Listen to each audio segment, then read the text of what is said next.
guys তো আজি তাগৰা খানা আছে মানে আমাৰ পূৰা এয়া বজাৰত গৈছিলোঁ তাৰ পৰা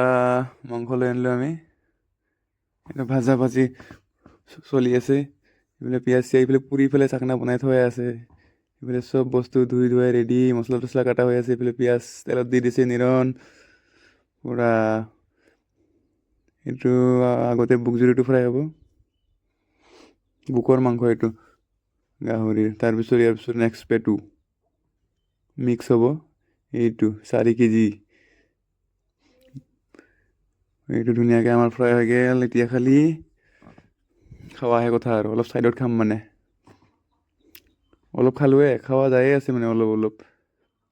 অলপ ছাইডত লৈ যোৱা হ'ব এইটো বাগানৰ এই চাইডে অলপ বাগানৰ মাজত খাম মানে কিমাননো আৰু ঘৰত খাবি এইটো আমাৰ পাৰ্টি পূৰা বেলেগ নাই খানা ইয়ে